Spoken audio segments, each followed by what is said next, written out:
네, 안녕하세요. 한문특강 시작하겠습니다. 오늘 첫 번째 시간이에요. 그래서 간단하게 제 소개하고 수업 시작하도록 하겠습니다.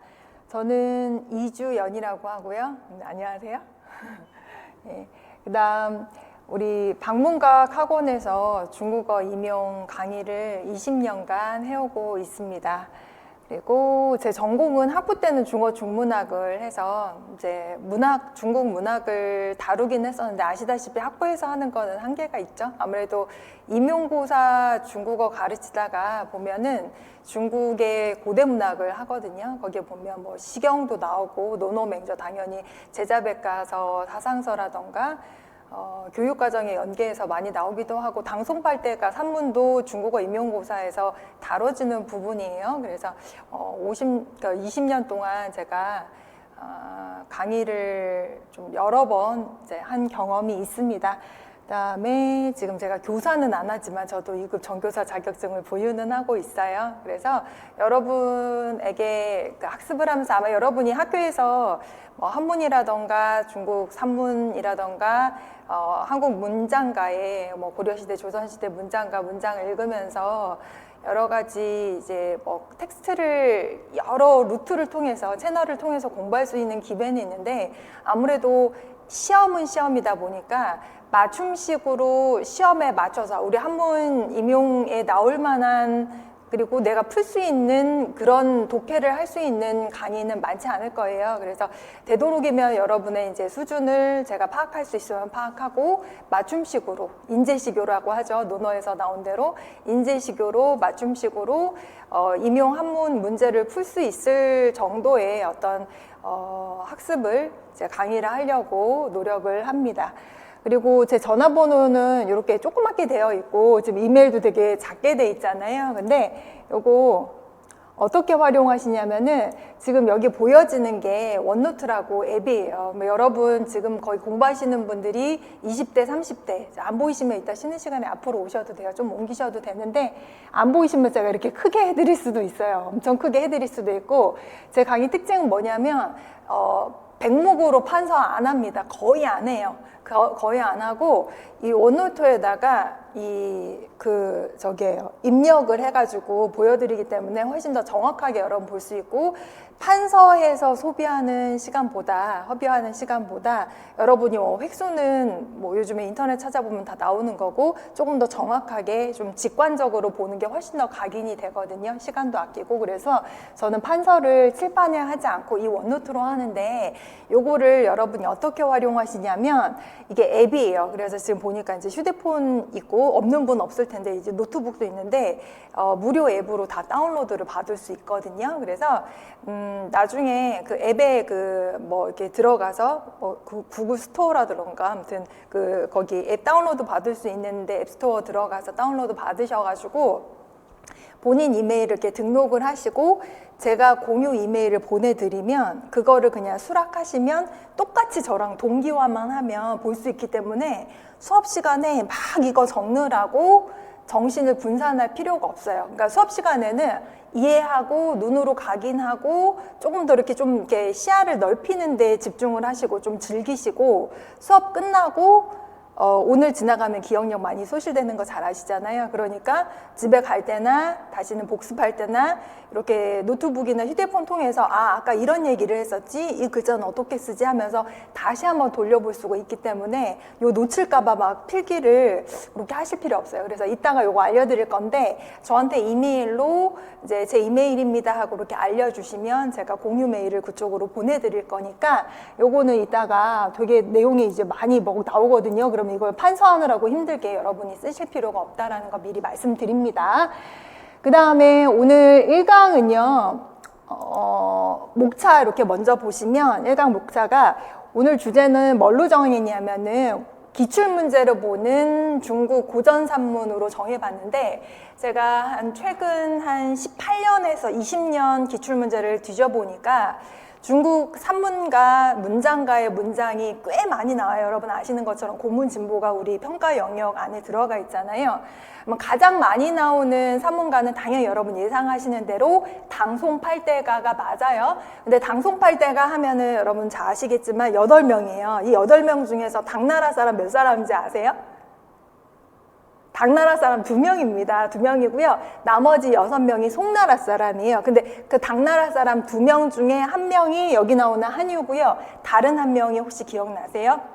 유종원이에요. 그래서 봤더니 아니나 다를까 당송팔대가 중에서 골고루 나오긴 했지만 가장 많이 나온 작가 2명을 꼽으라면 한유하고 유종원, 다른 작가들도 있습니다. 구양수 소식도 굉장히 중요한 작가긴 한데 아무래도 한유와 유종원이 고문운동을 주창을 했고 송나라에서도 한유 문장을 굉장히 추종하는 사람들도 많았고 구양수도 한유의 영향을 많이 받았기 때문에 한유가 뭐니 해도 고문운동의 어떤 당송팔대가의 영수라고 할 수 있거든요. 그래서 제가 이제 한유를 선택을 했고 다음 시간에는 유종원을 할 거예요. 유종원의 그 기출문제로 산문을 한번 볼 거고 마지막 3번째 시간에는 사마천의 작품을 볼 건데 사마천은 여러분 아시는 것처럼 사기 작품이 꽤 많이 나왔습니다. 그래서 사마천 걸 한번 훑어보면서 중국 작가들 작품이 기출이 될 경우에 문제 출제가 됐을 때 어떤 포인트에서 시험이 나오는지를 한번 여러분이 감을 잡아보면 굉장히 도움이 되지 않을까 싶어서 한번 해봤고요. 그 다음에 가장 최근에 나온 기출문제가 22년도에 한유의 원도가 나왔어요.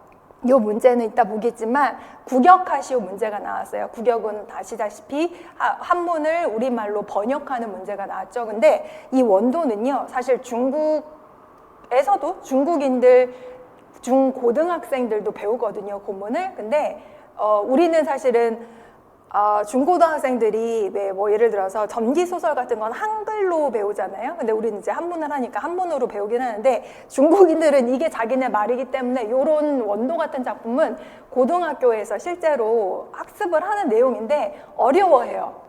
그리고 대입 입시에도 나옵니다. 근데 어려워하거든요. 근데 이런 문제가 우리 한문 시험에 번역하세요 나왔어요. 그러니까 쉽게 말하면 외국어를 갖다가 뭐 영어는 친숙하긴 하지만 우리 뭐 예를 들어서 스페인어를 갖다 문학 작품 주면서 번역하세요 하는 거랑 다르지 않거든요, 사실은. 되게 어렵다고 생각하시면 돼요. 근데 최근에 국역하세요 문제가 나왔고요. 그 다음에 뭐 좀 텀이 있기는 하지만 12년, 11년, 뭐 10년, 7년 이런 식으로 간간히 나오는데 좀 주의 깊게 보셔야 될 것들이 뭐냐면 한번 나오면 중국의 산문가는 더더군다나 우리가 잘 모르는 사람들이잖아요.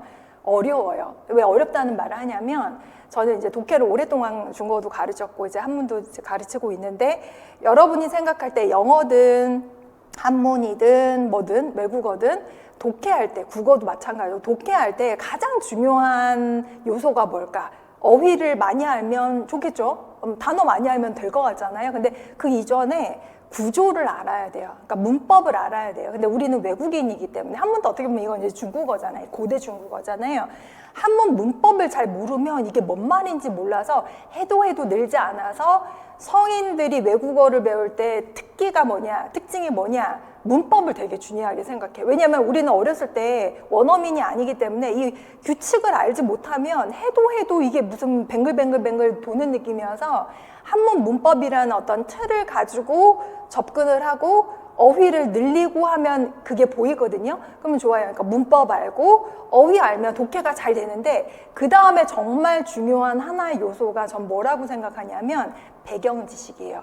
배경 지식이 없으면요 아무리 이걸 해설해도 뭔 소리인지 모릅니다. 쉽게 말해서 요즘에 뭐 신문 사설이나 칼럼 같은 거 보면 한국어니까 그냥 읽기는 하는데 예를 들어서 시대의 상황을 모르거나 그 이슈를 전혀 모르는 상태에서 읽으면 우리는 한국인이라 하더라도 그 내용을 이해하는 데 분명한 한계가 있는데 실제로 이런 문장이 다 그래요. 죄다 그래요. 근데 제가 느끼기에는 한국에서 한문을 교육하거나 한문을 학습하거나 한문을 이제 공부해서 시험 보는 분들도 한유 뭐 듣기는 들었지만 공부를 하는데 과연 이 사람이 이거를 왜 썼는지 이런 글이 왜 어떤 시대를 타고 태어났는지는 잘 모르고 그냥 해석하는 데 급급하거든요. 그래서 제가 그 부분에 대해서 조금은 도움을 드릴 수 있을 것 같다는 생각을 하고요.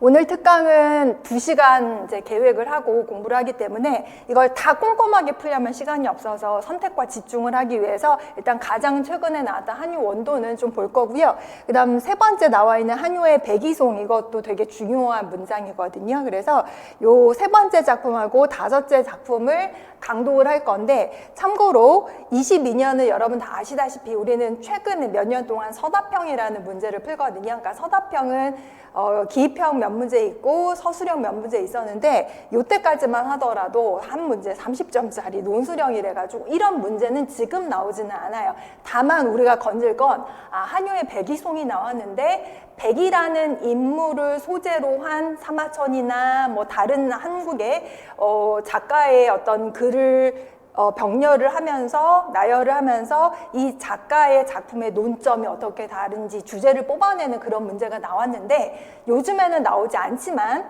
지금 최근에 맞게 좀 우리가 좀 응용을 하려면 백이송이 뭐 다시 나온다거나 내지는 한유의 백이송을 본으로써 백이라는 인물에 대해서 우리가 알고 있으면 백이에 관련된 뭐 고사라던가 사마천 글도 있고 다른 사람의 글도 굉장히 많잖아요.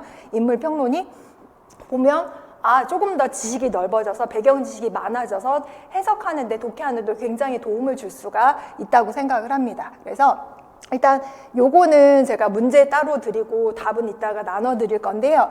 요거는 간단하게 설명하고 넘어가고, 요거는 전문 독해를 할 거예요. 좀 짧은 편이에요.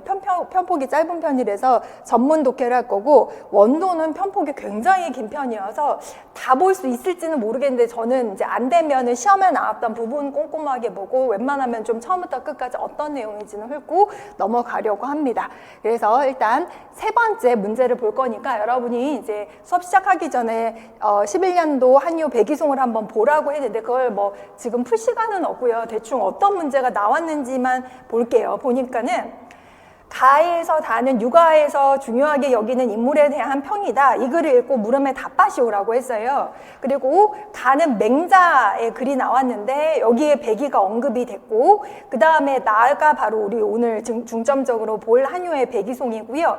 다가 우리나라 오재순이라고 하는 작가의 백이론이라는 글인데, 이 작가를 알든 모르든 크게 중요하진 않지만 독해 능력이 있으면 한유의 백이송에서의 백이를 어떻게 평가를 했는지, 뭐 이게 뭐 칭찬인지 내지는 악평이지, 백이 어떤 점을 뭐 평가를 좋게 했는지 나쁘게 했는지를 판단을 해야 되고, 오재순 역시 백이라는 인물을 어떤 식으로 평가를 해놓는지 여러분이 해석을 좀 해낼 수가 있어야 되는데, 일단은 백이송을 한번 보도록 하겠습니다.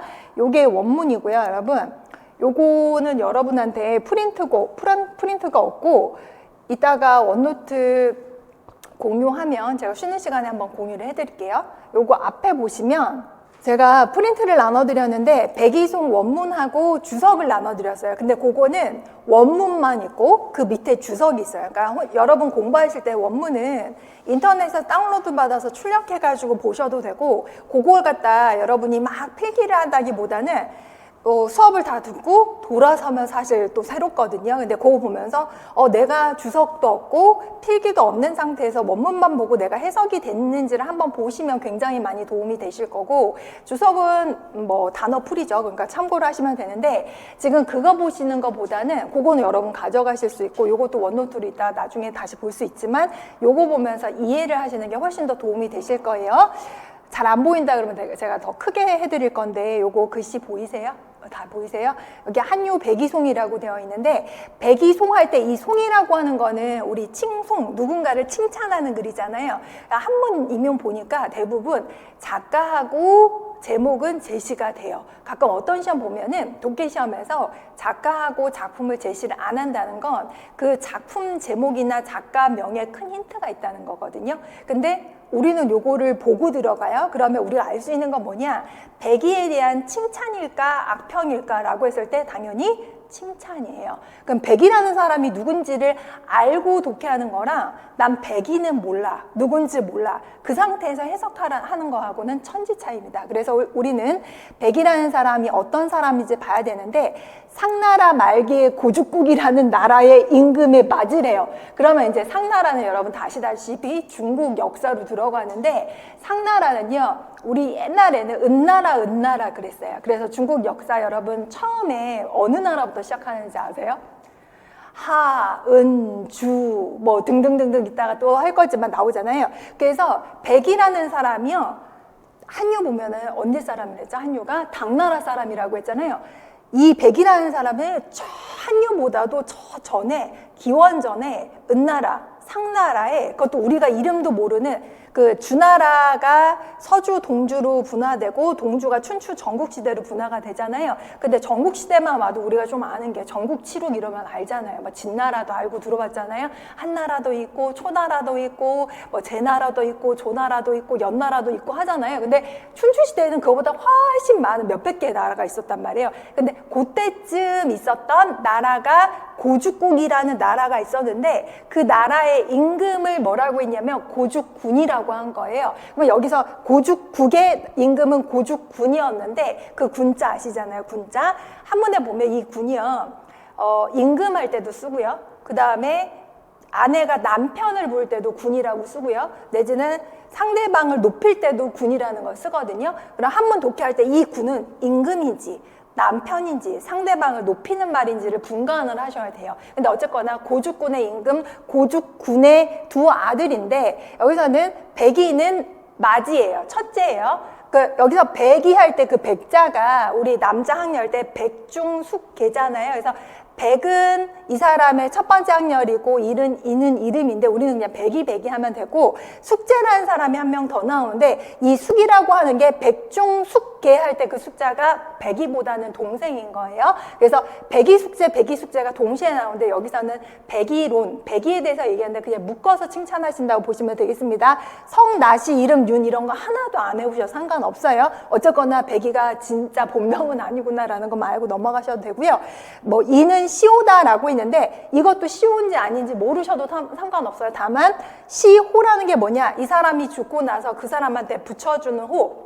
예를 들어서 우리나라도 뭐 역대 왕을 보면은 뭐 성종, 예종이니 무슨 태종이니 이런 살아있을 때 붙이는 게 아니라 시호도 중국인들도 마찬가지죠. 죽고 나서 그 호를 붙이거든요. 뭐 당나라 황제 중에서 다 뭐 태조, 태종, 고종, 뭐 현종, 숙종 이런 사람들이 살아있을 때 받은 게 아니라 시호, 죽고 나서 부여받은 거예요. 이것도 중요하지 않아요. 그냥 우리는 그냥 백이 옛날에 고죽군의 두 아들 중에 맞이였구나라는 거 아시면 되고요. 문제는 여기서부터 시작하는데 아버지가 죽으면은요 장자계승이라고 해가지고 맞이가 임금 자리를 승계를 받아야 되는데 문제는 뭐냐? 아버지가 보니까 숙제가 더 똑똑하니까 동생한테 왕을 하라고 한 거예요. 근데 동생이 보다 보니까 미안한 거예요, 형한테. 그래서 형이 왕해 했는데 이 백이는 아버지가 그래도 너 똑똑한 거 보고서 너한테 물려주시려고 하는데 어떻게 내가 하냐 하고 도망가 버린 거예요. 근데 숙제도 자기가 도망가 버렸어요.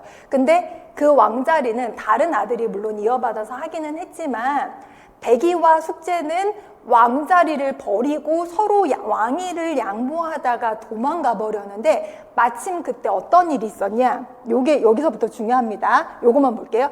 주무왕이 폭군 은주왕을 토벌하려 하자 백이 숙제가 신하가 임금 시해하는 일은 안 된다라고 간언을 했대요. 이게 뭔 말이냐라고 하면은 여러분이 역사를 조금 아셔야 돼서 제가 굳이 요거를 갖다가 참고 자료로 좀 이렇게 보여드리고자 합니다. 중국 역사인데요. 여러분 이거 다 외우실 필요 하나도 없고요. 그냥 보시라고. 여기 보면은 여기 하조라고 나온 게 하, 상 이렇게 돼 있는 거예요. 참고예요. 주 이렇게 됐죠. 아까 주나라가 서주와 동주로 분화된다고 했고 동주가 우리가 춘추 전국시대로 구분한다고 했었잖아요. 아까 고죽군의 두 아들은 주나라 말기라고 했는데 요 시기쯤이지 정확하게 시기를 알 필요도 없어요. 근데 아까 뭐라고 했냐면 백이 숙제가 도망간 것까지는 좋았는데 아까 무슨 왕이 나왔냐? 은주왕을 주무왕이 토벌하기 위해서 이런 말이 나왔단 말이에요. 근데 그 주무왕이 누구냐면은 보세요.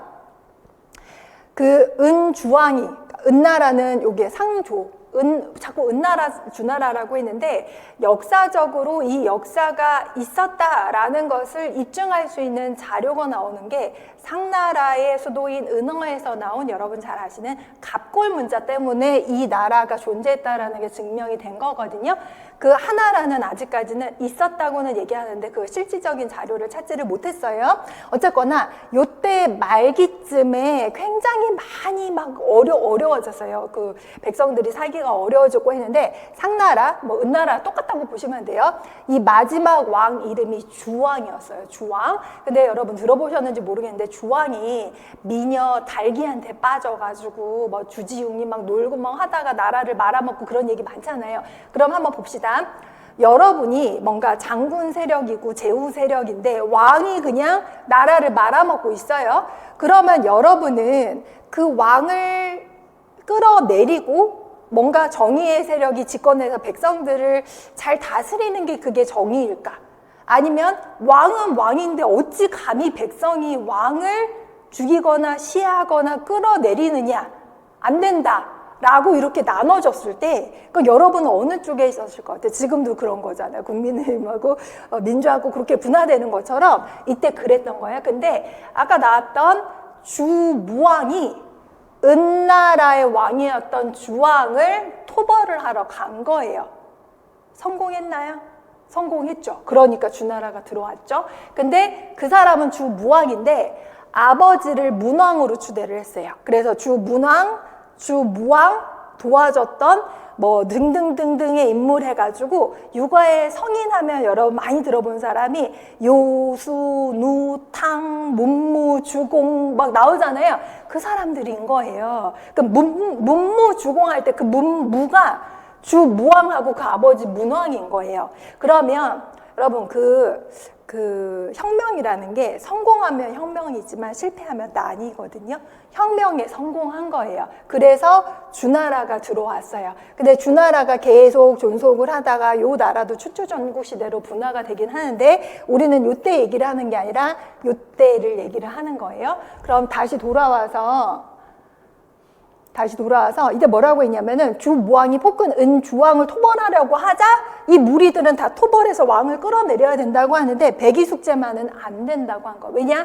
신하가 어찌 임금을 시하는가라고 해서 이신 시군이라고 해서 여러분 모르는 글자 아마 요걸 가능성이 큰데 이 시라는 게 명성황후 시해 뭐 시해가지고 이 시자 왼쪽에 보면은 살자예요. 죽이다. 근데 그냥 아무나 죽이는 게 아니라 아랫사람이 윗사람을 죽이는 게 시예요. 시. 그러니까 신하로서 임금을 죽이다라고 한 거예요.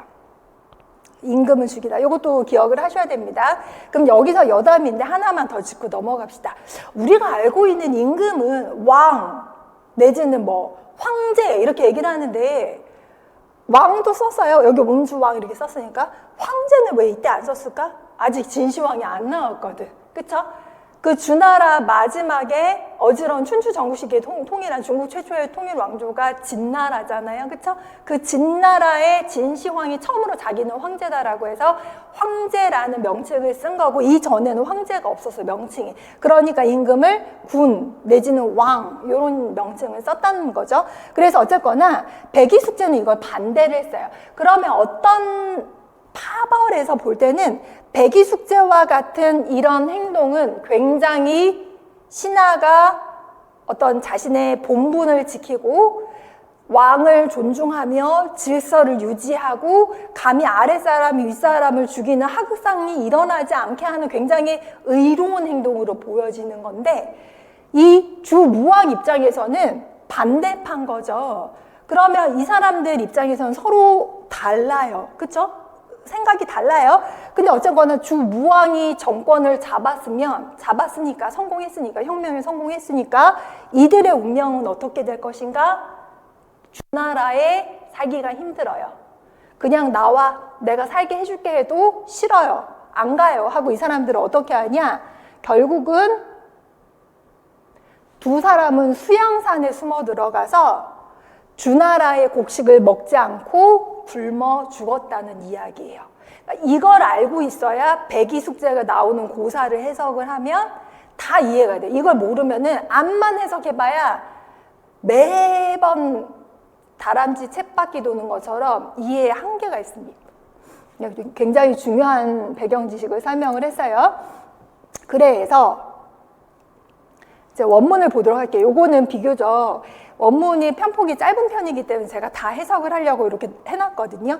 보시면 사지 특립 독행 적어이 이이 불고 인지 12 제호골 지사 신도독이 자지 명자야 이렇게 되어 있거든요. 여러분 되게 익숙하잖아요. 근데 저는 이게 조금 어색한 게 이 백이송이 중국어 임용에도 시에 나왔거든요. 이거 배워요. 근데 是之特立独行是民意而已不过人之是非皆豪杰之事心道独而自知明者也 이렇게 하거든요. 완전 발음이 다르잖아요. 그래서 이게 한문이 오히려 외국어 같고 중국어가 내 말 같고 좀 이렇게 조금 헷갈립니다. 근데 이제 여러분한테 말씀드리고 싶은 건 잘 간혹 가다가 도금이 버벅거려도 그러려니 하세요. 이렇게 도금 쓰라는 것보다 우리는 독해하는 게 더 중요하니까 어쨌거나 여기서 중요한 게 뭐냐면 특립 독행이 되게 중요해요. 이 특립 독행은요, 다른 데서 잘 안 나오는 어휘 같아요. 저는 이제 많이 봤지만 텍스트를 중국의 어떤 산문가가 특립 독행이라는 네 글자를 같이 쓴 거를 저는 한유 백이송 말고는 본 적이 없어요. 근데 이 특립 독행이 여기서 되게 중요한 개념이다. 뭐냐면은, 특립은 뭐냐면, 특별히 서서 혼자 행동한다.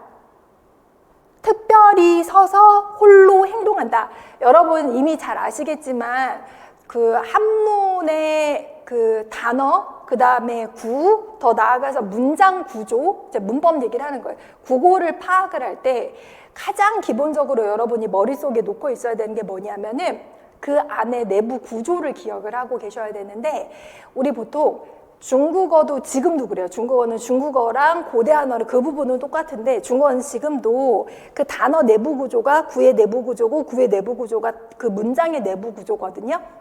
똑같은 게 병렬, 그러니까 똑같은 애들이 같이 있는 거, 그 다음에 주술, 그쵸?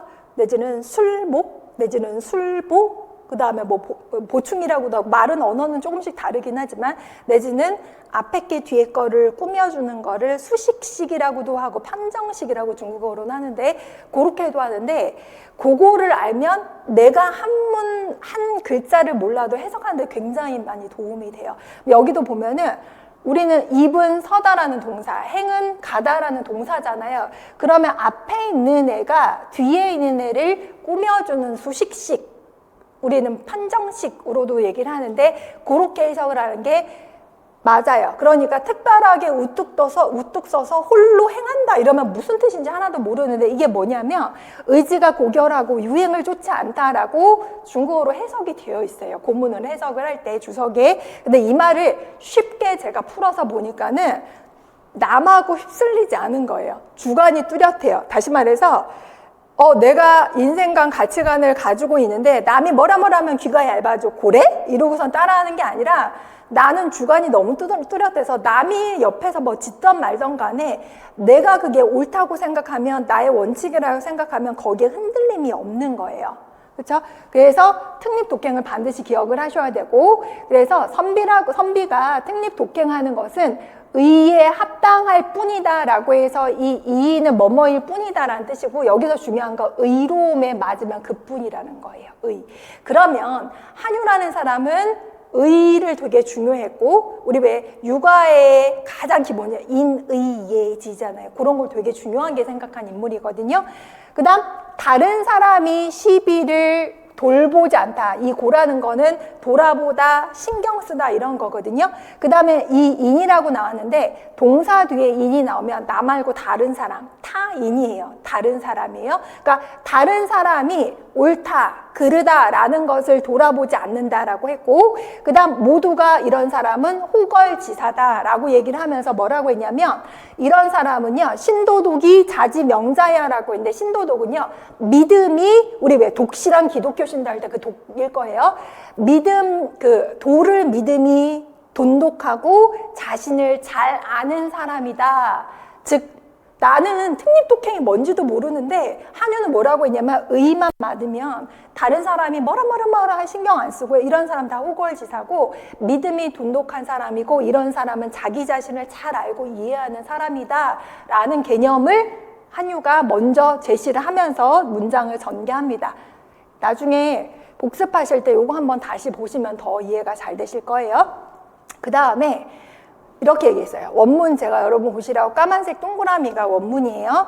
한 집안이 비지해요. 근데 여러분 중요한 게 뭐냐면 우리가 알고 있는 아닐 비자는 그냥 아니다 라고만 알고 있는데 여기선 되게 중요한 게 뭐냐, 보니까 온 집안이 그를 비난하여도 라고 해석했는데 품사가 뭘로 쓰인 것 같아요? 동사. 그러니까 비라고 하는 거는 비난하다라는 동사로 쓰인 거. 이런 걸 되게 집중해서 보셔야 되는 거죠.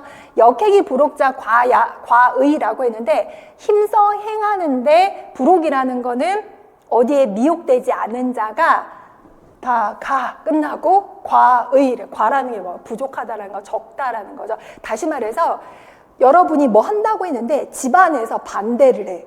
근데 아니야 난 할 거야 하면서 내가 내 주관대로 하는 사람은 적대는 거예요. 보통은 그래요? 그렇죠? 이러면서 말을 따라한다라는 거예요. 이런 사람 많지 않다라는 거예요. 이 부록이라는 거 우리 왜 논어에도 나오잖아요. 몇 살이 부록이에요? 40이 부록이잖아요. 근데 그것도 참 여러분도 그렇고 여러분 가르칠 학생들도 훨씬 더 젊은, 그러니까 21세기 아이들, 저도 그렇고 보면은 옛날에는 30의 이립이라고 했고 40의 부록이라고 했고 50은 지천명이라고 했고 60은 이순이라고 했고 70은 종심소요 부르고라고 했는데 옛날 공자가 혹시 몇 살까지 산지 아세요? 73세 정도까지 살았어요. 그래서 중국엔 실제로 73, 84라는 말이 있어요. 그게 뭐냐? 공자가 73세 정도까지 살았고 맹자가 한 84세, 그 기원전 사람들 나이를 다 연구를 해서 대충 이렇게 몇 년도 이렇게 나오게 된 건데, 다시 말해서 공자 70대 초반, 맹자 80대 초반까지 살았다고는 하지만 그들도 지금 80대, 90대까지 100살까지 산 사람이 아니기 때문에 그 우리의 그 고령화의 노년의 지혜는 그들도 몰라요. 그 논어 맹자도 안 나와 있죠. 옛날에는 30의 이립이라고 했는데 30 되면 부모가 웬만하면 다 돌아가시니까 어쩔 수 없이 자립을 해야 되는 나이고, 50의 지천명이라고 했는데 50 전에 다 죽어요. 그러니까 하늘 천명을 알고 가는 거죠. 60의 이순이라고 했는데 60 되면 귀가 안 들리니까 귀가 순해진다고 한 거고, 70 되면은 몸이 안 움직여. 그냥 뭘 해도 종심소요 부르고, 그러니까 법칙에 벗어나지가 않는다는 건데, 그러니까 우리는 이제 좋게 해석을 해서 받아들이는 거죠. 근데 여기선 불혹은 그 40이 아니라 어디에 미혹되지 않는 사람 참 적어요. 한 집안 가족이 하지 마 그러면은 아니야, 나는 내 뜻대로 내 주관대로 할 거야, 흔들림 없이 갈 거야 라는 사람은 적다라고 했고요. 그 다음에 어디로 말할 것 같으면 한 나라 한 주라고 했는데, 그 주라고 한 거는 행정구역 통치니까 온 나라, 그 다음 주도 조금 더 큰 거, 그런 행정구역이 똑같이 나왔어요. 앞에도 비가 동사니까 얘도 동사 가서 굉장히 큰 거죠. 그를 비난하다라고 했는데, 동사 뒤에는 보통은 중국은요, 동사 뒤에 목적어가 이제 오는 주어, 동사, 수러, 목적어 구조, 그러니까 영어로 SVO죠. 우리나라 같은 경우에는 SOV죠. 어순이 달라요. 그렇죠?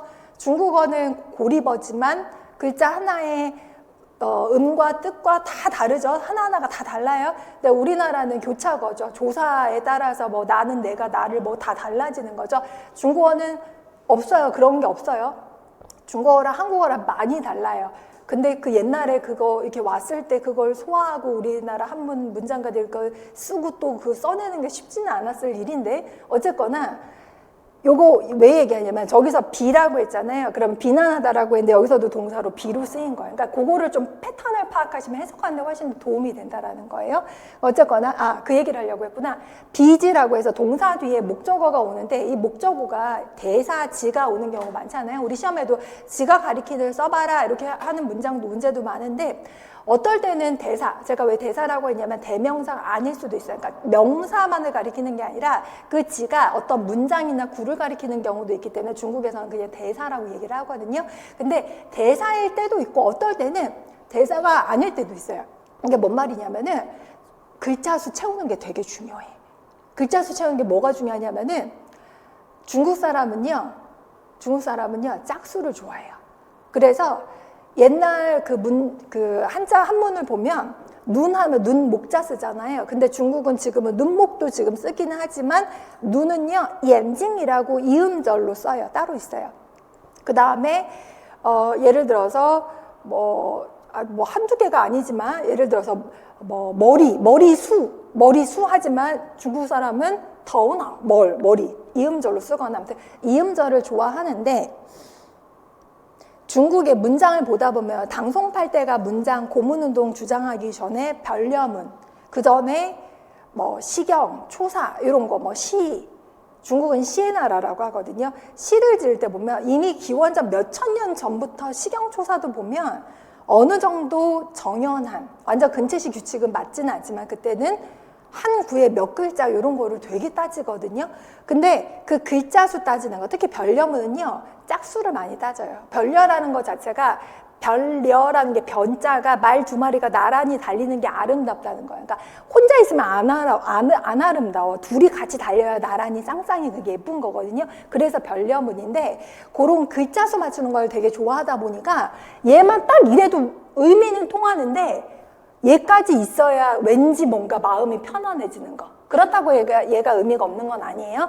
페이지, 그러니까 비지라고 하면 그 지는 그를, 뭐 예를 들어서 어떤 선비를, 누군가를 이라고 해도 되는데 가끔씩 보면 지가 아무것도 안 가리킬 때도 있어요. 그러니까 그런 거를 따질 때도 있지만 안 따질 때도 있어서 제가 당부하고 싶은 거는 연구하는 것처럼 이걸 다 따져야 돼라고 생각을 하지 말고 그냥 편하게 보시는 게 처음엔 좋다라는 거. 그 다음 아까 나왔던 거, 힘써 행하면서 미혹되지 않은 자는 아마도 천하의 한 사람일 뿐일 것이다 라고 해서 요게 이 나오면요 아까 이 두 글자도 나왔었거든요. 그거랑 똑같아요. 이다, 이나 다 덩어리로 뭐뭐일 뿐이다. 천하의 한 사람일 뿐일 것이다. 아직은 모르지만 우리는 제목을 알고 보기 때문에 천하의 한 사람은 한유가 말하는 사람 누군가 백일을 말하는 거다라는 거예요. 여기 이렇게 도금하고 그 다음에 여기 보시면 주석하고 해석을 여러분 또 복습하실 때 참고하시고요. 그 다음 약지어 거세 비지 역행이 부록자 칙 1100년 내 1인 이렇게 돼 있잖아요. 아까 이 할 때 요 글자 나왔는데 요 글자랑 요 이나 요 세 글자 요거랑 얘랑 똑같아요. 그 문장 끝에 나온 거는 절대 귀가 아니라 어조사로 쓰인 거죠. 그래서 약지라고 있는데 여기에 이를 것 같으면 여기 지어라고 하면 뭐뭐로 이를 것 같으면 이 약이라는 건 사실 굉장히 많은 뜻이 통용되기도 하고 해석이 분분하니까 그냥 넘어가도 상관없어요. 해석을 안 하고 거세비지라고 이제 온 세상이 그를 비난을 하여도 역시나 힘써 행하면서 미혹되지 않은 자는 1100년이라고 했는데 1100년을 얘기를 하는 게 아니라 1000년, 100년 그만큼 오랜 세월, 오랜 기간 동안 한 사람일 뿐이다 이렇게 해석을 하시면 돼요. 단지 한 사람일 뿐이다. 그 다음에 이제 백이숙제 이름이 나옵니다.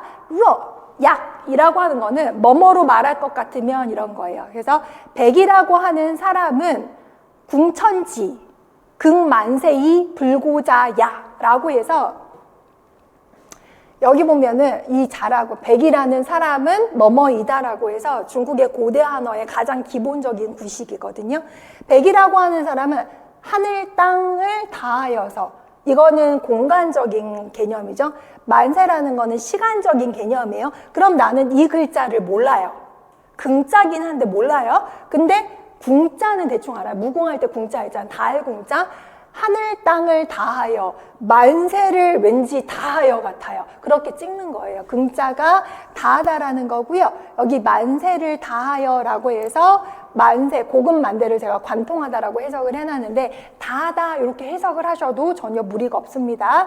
만세를 다하여서 돌아보지 않는 자이다 라고 하면서 소호 일월 부족 위명이라고 있는데 이 소라는 거 왼쪽에 날일자 무수가 있잖아요. 밝다라는 거예요. 그러니까 해와 달도 밝다고 하기에는 부족하며 부족이라고 나와 있죠. 그 다음에 졸호 태산 부족 위고라고 있는데 태산이 높다 하되 하늘 아래 메이루다라고 있는데 태산은 중국의 산동성에 있는 아주 높은 산이거든요. 중국의 5학 중에 하나인데 그게 아무리 높다 해도 높다고 하기에는 부족하고 그 다음 천지가 아무리 대단하고 막 넓고 광활하다 하더라도 용하기에 부족하다. 지금 달라지는 건 뭐냐면 명, 고, 용. 그 다음에 얘는 1월이 태산이 천지가 밝다고 하기엔 부족해, 높다고 하기엔 부족해, 천지가 아무리 다 받아들일 수 있다 해도 이 사람하고 비교를 하면은 천지도 다 수용한다고 하기엔 부족해. 이 문장만 봤을 때 한유는 베개에 대한 극찬을 하고 있는 거예요. 극찬을. 그래서 요 개념을 잘 알고 계시고요. 그 다음에 당이라고 하는 거 뭐뭐 할 때, 은나라가 망했을 때, 그리고 주나라가 흥했을 때 해도 되고, 주나라가 흥함에 해도 되고요. 미자가 현명한 사람인데 라고 했는데요. 요거는 사람 이름이다라는 거 여러분 대충 감을 갖고 그냥 가시면 되는데, 이름은 그냥 읽었으니까 미자라고 해석을 하는데, 현명하다고 했으니까 이 사람이 그냥 현명한가 봐 라고 해석을 하고 보니까 포, 제기, 이, 거지라고 했는데, 포는 안다라는 거죠. 제기는 제사 지낼 때 사용하던 그릇들, 제기들이라고 하잖아요. 그걸 안고, 그 다음에 중요한 게 뭐냐, 이 거라고 하는 게 뭐냐면, 중국어 현대한어는요, 지금은요, 가다란만 뜻도 있어요. 근데 고대한어는요, 떠나다라는 뜻이 있어요. 떠나다. 어디를 떠나다. 그러면 거지라고 할 때 지라고 하는 거는 자기의 그 미자가 누구를 떠났는지 모르겠지만 누군가를 떠났다라고 해도 되고, 장소, 은나라를 떠났다라고 해석을 해도 돼요. 그러면 우리가 배경 지식이 없으면 갑자기 백이 얘기하다가 미자라는 사람은 왜 나오는데? 모르잖아요. 그래서 여기 설명을 해놨습니다. 미자라는 사람은 은주왕의 형이다라고 했는데, 그러면 여기서 궁금한 게 생겨요. 아까 선생님이 장자승계라고 했는데 왜 형이 왕이 아니고 은주왕이 왕이 됐지? 왜냐하면 이 은주왕과 미자의 어머니가 첩의 신분일 때 형을 낳고 왕의 그 비가 됐을 때 이게 셋째 아들이었는데 주왕을 낳았어요. 그러니까 이 사람은 왕이 됐지만 이 사람은 적자가 아니라고 본 거예요. 그래서 이 사람은 왕위에서 밀려나서 그냥 그 왕의 형의 신분으로 있었던 거죠. 근데 동생이 나라를 말아먹고 있으니까 제기를 안고 나라를 떠났다는 건 그만큼 우리가 알 수 있는 게 뭐냐, 나라가 엉망이었다라는 거 알 수 있고, 또 하나는 뭐냐, 제기를 왜 굳이 안고 떠나지? 그만큼 제사가 중요했던 시대라는 거죠. 그래서 그거까지 기억을 하세요. 그 다음에 무왕, 주공, 성야라고 있는데, 우리가 알고 있는 주무왕, 그 다음에 문무주공할 때 그 주공 나오죠? 주공을 성야라고 있는데, 잘 봅시다. 여기서 성인이다라는 뜻도 되지만 우리는 문무주공까지 성인이라고는 단정은 하지 않아요. 그러면 어떻게 해석하냐면은 성인이다라고 해도 되고, 해석할 때 성스러운 사람이고 되게 칭찬하는 거예요. 왜? 한유는 육아의 도를 쫓았거든요. 그러니까 육아할 때는 아까 얘기했던 거 요순루탕 문무주공 했잖아요. 노노 공자 맹자. 그래서 이런 사람은 되게 떠받들여주면서 천하의 현사를 종했다. 근데 요걸 잘 보세요. 선생님, 중국어는요 동사 목적어 구조라고 했는데, 그렇게 치면 천하의 현사를 쫓아서, 그러면 이 사람들을 쫓은 거 아닌가요? 구조적으로는 맞죠? 근데 중국어가 언어라는 게 예외가 있잖아요. 이 앞에 있는 사람들이 천하의 현사를 인소라고 통소라고라는 의미를 가지고 있어요. 그러니까 문맥으로도 파악을 해야 되는 거예요.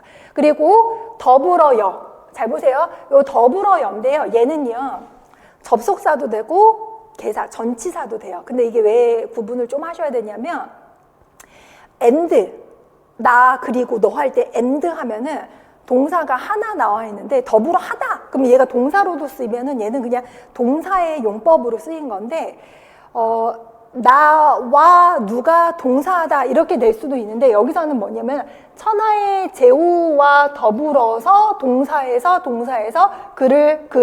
그쪽으로 가서 공격했다, 이렇게 해석을 해야 되는 거예요. 다시 말해서 잘 봅시다. 요거 하나 더 볼게요. 아까 제기를 안고 은주왕 내지는 은나라를 해도 되고, 아무튼 은주왕을 떠났다라고 했잖아요. 그때 이를 갖다가 해석을 안 했는데, 이는 되게 다양한 의미가 있는데, 여기 안다, 품사가 동사죠. 떠나다, 품사가 동사죠. 가장 그 구조 파악할 때 도움이 되는 게 뭐냐, 이가 나올 때 앞에가 동사 구해요. 어쨌거나 동사니까 얘 뒤에도 동사 구해요. 같은 품사가 있을 때 연결을 해주는 거예요. 그러니까 제기를 안고 은주왕을 떠났다, 이렇게 되는 거예요. 그러면 여기 뒤에 있는 것도 보면은 이 사람도 굉장히 성스러운 사람인데 천하의 현사를 통솔하고 천하의 제후와 더불어서 그리하여서 가서 공격을 하였다는데, 이 공격할 때 공자 뒤에 지가 나왔잖아요. 그러면 지가 대명사 내지는 대사라고 하면 이게 가리키는 게 누굴까요? 문맥상 여기는 없어요. 여기는 안 나왔는데 제가 아까 배경 지식으로 설명해 줬죠? 누구를 공격하라고 한 거예요? 아까 누구 공격했어요? 그 문무주공할 때 그 무왕이 누구 토벌하러 간다고 했었죠? 은주왕을. 그러니까 은주왕을 공격하러 갔어요. 그랬더니 근데 미상이라고 했어요. 미상은 뭐냐? 한 번도 뭐만 적이 없는 거예요. 그러니까 요것만 나왔다면요, 한 번도 그런 거, 한 번도 강조하는 거, 한 번도 부정이에요. 한 번도 없다. 들어본 적이 없어요. 있음을 들어본 적이 없어요. 그리고 한유 글은 특징이 뭐냐면은요, 한 문장에서 한유는요 반복되는 구식을 구사를 해요. 그러니까 예를 들어 반어를 잘 구사해요. 한유라는 사람은 반어를 한 번만 안 쓰고 되게 잘 구사를 한다거나, 보통은 한 글자 쓰면 지겨워서 다른 글자 쓸 수 있는데 강조를 하느라고 같은 글자를 되게 많이 반복을 해요. 그러면 이게 나오면 아까 분명히 비가 아니 비 이게 아니라 아까 동사로 비난하다였죠. 그럼 여기서도 비난하다는 뜻이에요. 그들을 비난한 사람이 있다라는 것을 들어본 적이 한 번도 없다. 다시 말해서 백이숙제만 반대를 하고 다른 사람들은 옳소 그냥 저 나쁜 왕을 물러내시오라고 했던 거예요. 그렇죠?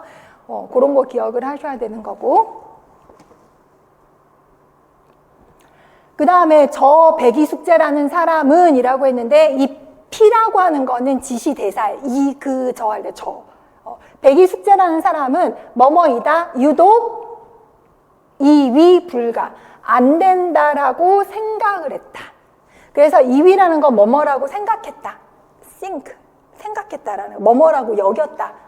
얘네가요 이렇게 붙어있기도 하고 이렇게 나눠져 있기도 해요. 그래서 A를 비위라고 생각하다 이렇게도 분화가 되는데 나중에 또 설명할 거고, 뭐뭐라고 생각한다. 안 된다고 생각해요. 안 돼. 그건 안 돼. 아까 뭐랬죠? 왜 안 된다고 했어요? 시군 해가지고 어찌 신하로서 임금을 시한단 말이냐면서 안 된다고 한 거죠. 그리고 나서 은이 나왔네요. 은이 이미 멸의라고 했는데, 멸이란 건 멸망한 거예요. 그 다음 의라고 하는 거는 뜻 없죠. 우리 보통 어조사예요 라고 얘기를 했는데, 요건 여담인데 제가 지금 여러분 보기 편하게 이렇게 마침표도 하고 심표도 이렇게 했는데, 중국의 고대 한어도 이런 거를 표전보라고 하는데 표전보가 없었어요. 그래서 처음에 꼬마애들이 공부를 시작할 때 그 소학이라고 하는 게요, 구두점을 찍는 게, 끊는 게 처음 시작이거든요. 근데 중국은 지금 대학생이든 중고등학생이든 고대 한어 배울 때 이걸 다 해서 봅니다. 중국어 시험도 고대 언어 나와도 이걸 해줘요. 근데 한 번만 옛날 거라고 다 빼요. 대신에 띄어쓰기는 양심상 해주더라고요. 아무튼 이렇게 해줬는데, 이거 왜냐면 얘기를 왜 하냐면, 옛날에 표준국어가 없을 때 얼마나 불편했겠어요. 물론 이제 여러 가지 이유가 있었겠죠. 옛날 이때는 한유는 종이가 있을 때 살았지만 그 이전에 종이 발명되기 전에는 대나무에다가 썼으니까 뭐 굉장히 자원도 제한적이고 했으니까 표준보어가 없거나 하는데, 표준보어가 없는데 그들도 얼마나 불편했을까요? 그러니까 그거 역할하는 뭔가가 있을 거 아니에요. 그런 게 바로 요런 애들이 어조사예요. 그러니까 이런 애들이 있으면, 뭐 옛날에 이게 없다고 치고 얘가 있으면 읽는 사람이 인지매이 끊어줘요.天下 정조 이러면서 끊어주는 게, 얘 한번 쉬어줘라는 의미로 표준보 대신 역할을 한 건데, 우리는 지금 필요가 없는 거예요. 왜냐, 표준보가 다 있으니까. 그거 한 번 나와도 이렇게 띄어쓰기는 해주니까 필요는 없는데, 대신에 얘가 있으면 그런 역할을 해주고, 또 하나는 이 의라고 하는 게 문장 속이나 문장 끝에 쓰였을 때 변화의 의미를 가져요. 변화. 중국은요, 시제가 따로 영어처럼 과거지 시제, 뭐 완료시 이런 거 하나도 없어요. 동사 뒤에다가 뭐 이렇게 붙이거나 하는데, 그 중에 하나가 맨 끝에 료자, 우리 완료할 때 료자를 붙여서 그 완료됐음 내지는 변화를 나타내거든요. 근데 고대 한어에서는 료가 없었고 얘를 대신했어요.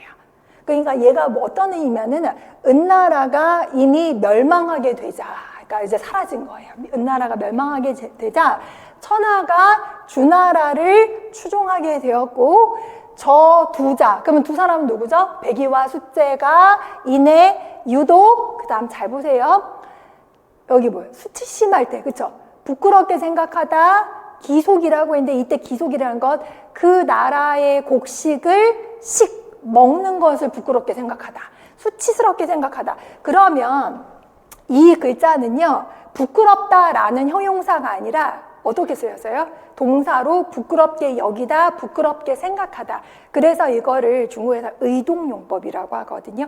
네, 형용사인데 동사로 쓰였네? 이게 되게 많아요. 우리 시험의 포인트죠. 명사인데 부사어로 쓰였어? 뭐 이런 것들, 그게 되게 중요한데 여기선 이게 되게 중요해요. 또 하나, 이 기라고 하는 건 그 나라의 곡식을 부끄러워서 안 먹었다고 하는데, 그런 문맥상, 배경 지식상 그 나라는 어떤 나라인가? 주나라죠. 그렇죠? 주나라의 곡식을 부끄럽다고 안 먹은 거, 백이숙제는. 그래서 굶어 죽었다 그래도 돌아보지 않았다. 아까 뭐랬잖아요. 인지 시비를 불고한 사람. 아까 위에 나왔죠. 불고 돌아보지 않는 사람이라고 하는데 바로 백이숙제가 그런 사람이었다라고 했어요. 그 다음에 유시이연이라고 했는데 이 유자는요 되게 어렵게 생겼잖아요. 오른쪽에 실사자가 붙어있는데 이게 얘하고 같아요. 이거 말미암을 유자잖아요. 요즘에 중국 사람은 이거 안 쓰고 이거 써요. 너무 복잡하잖아요. 요거 쓰는데 이게 뭐냐면은 중국어로 이 말 지금도 쓰는데 유시이연 하면은 이걸로 봐서 얘기를 하건데, 이와 이 점에서 말하자면, 그러니까 말하자면 내가 이렇게 설명한 걸로 봐서부터 지금부터 얘기를 하자면, 지금 이 백일숙제라는 사람이 이때 무릇도 잘 보세요. 부라고 하는 게 무릇 이렇게 해석을 하는데 한국 사람이 지금 무슨 무릇이라는 말을 누가 써요? 왜 했냐? 옛날에 표준어가 없을 때 이 부자가 나오면 자 준비하시고 지금 문장을 시작해요라는 거예요. 집중을 하는 거예요. 무릇 어찌 추구함이 있어서 그렇게 행동을 했단 말인가? 라고 했는데 이렇게 친절하게 이렇게 해놨잖아요. 어디서는 느낌표도 있는데, 여러분이 독해할 때 되게 중요한 게 뭐예요? 외국어 독해는요 제일 어려운 게 반어문이에요. 반대로 물어보잖아요. 그러니까 긍정인데 좋지 아니한가? 뭐 이러면은 안 좋다는 게 아니라 좋다라는 거잖아요. 그런 것처럼 한유가 말하는 거, 한유는 특히 반어문을 잘 쓰는 편이거든요. 이 백이숙제라는 사람이 뭔가 자기가 목적이 있어서 그런 행동을 했단 말이냐라는 거는 답정너. 목적이 있어서 그런 게 아니라. 그럼 뭐야? 아까 얘기했던 게 뭐예요? 이 사람들은 자기의 아까 네 글자 맨 위에 나왔던 거 봐. 사지 땡땡땡땡 뭐였죠? 선비는 이렇게 주관이 뚜렷하고 막 흔들림이 없고 집안 사람이 막 비난해도 맞게 그 뭐였죠? 네 글자? 기억하라고 했죠? 특립독행. 특립독행. 즉 다시 말해서 특립독행이기 때문에 이게 되는 거지. 이 사람들이 목적을 갖거나 내가 이 나라를 망가뜨리고 내가 왕 되려고 했었는데 주무왕이 먼저 나라를 세웠는데 이게 아니라는 거예요.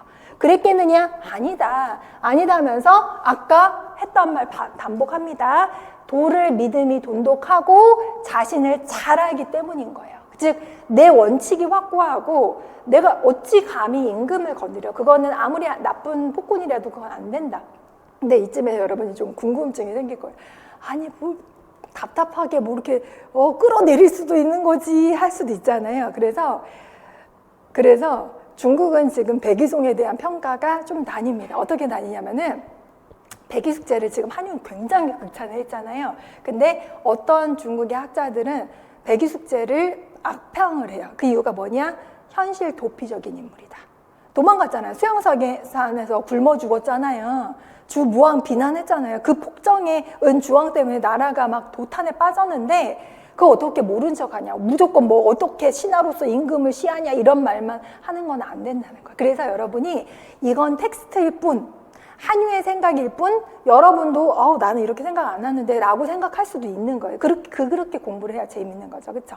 그래서 어쨌거나 신도독이 자지 명야 이것도 되게 중요해서 여러 번 이 글에서 나오고 있습니다. 보세요. 지금 세상에 소위 말하는 선비라는 자들은요. 일단 범인들이 여지라고 했는데 이거 얘가 영감들 위지, 이 위가 왠지 말로 칭찬하는 거예요. 즉 우쭈쭈 막 잘생겼어요, 뭐 짱이에요, 잘해요 라고 하면 보통 선비들, 즉 일반인들은 어떻게? 그러면 자기 스스로가 또 나왔네요. 2위 뭐라고 생각해요? 남음이 있다고 생각해요. 그럼 우쭐댄다라는 거예요.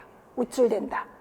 잘 보세요. 이 측이라는 것도 조금 헷갈리는 게 뭐뭐인 즉, 뭐 연즉 이럴 때도 쓰는데요. 간혹 가다가 이렇게 문장이 떨어져 있는데 이렇게 맨 앞에 나왔잖아요. 그러면은 가정을 받는 거예요. 무슨 말이냐면은 만약에 한 사람이 칭찬하면 그러면 이렇게 되는 그러면 자기 스스로 남음이 있다고 여기고 그 다음에 여러분 이거 이해하라고 제가 이 표점 부호를 쓰기는 했는데 이 표점 부호는요 세미콜론은 한국에는 없어요. 근데 중국은 지금도 씁니다. 고대한어 표시할 때도 요 세미콜론을 써요. 근데 여러분은 공부를 하는 게 이해를 막 해서 효율적으로 문제를 풀려고 하는 거기 때문에 효율적으로 보셔야 돼요. 근데 중국어를 안 해도 상관없지만 요게 나오면 어떤 의미냐면요. 이거하고 이 뒤에는 애하고 병렬이에요. 아까 뭐랬어요? 중국어는 단어 내부 구조도 되게 똑같다 그랬잖아요. 그게 확정되고 확장된다고 했잖아요.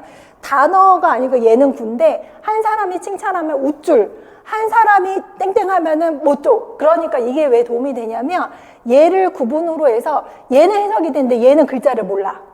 이 글자 모르겠어. 딴 거는 알겠어. 칭찬하면 우쭐. 그러면 얘는 뭐겠어요? 칭찬하는 거에 반대니까 그죠? 뭐 저지하거나 악평하거나 막 악플 달거나 이런 거겠죠? 비판하면 자기가 부족하다고 생각해요. 그러니까 인터넷상에서 누군가가 악플을 달면 시리에 빠져서 나는 안 될 건가 봐 해가지고 자존감이 떨어지고 심각한 경우에는 좀 나쁜 선택도 하게 되는 경우가 보통 사람들은 그렇다는 거예요. 그러면 이 저자가 뭐냐? 여기 있네. 막을 저자, 헐뜯다, 비방하다. 그러니까 여러분이 글자를 몰라도 해석이 되는 게 우리가 한문 한자를 다 알고 해석하는 게 아니에요. 그러면 구조를 보고 파악하거나 단어를 보고 얘랑 반대말로 해석을 해주거나 그러한 순발력을 발휘를 하는 것도 독해 실력입니다. 그러면 여기도 보면은 남음이 있다고 여기는 거니까 저기도 똑같이 자기 스스로 부족하다고 여긴다. 그러니까 남의 평가에 대해서 자존감이 올라가기도 하고 내려가기도 하는데 그러면 안 된다. 특립독해인 사람은 자존감 높은 사람, 주관이 뚜렷한 사람, 남의 말에 쉽게 휘둘리지 않은 사람이라고 한유는 얘기를 하고 있어요.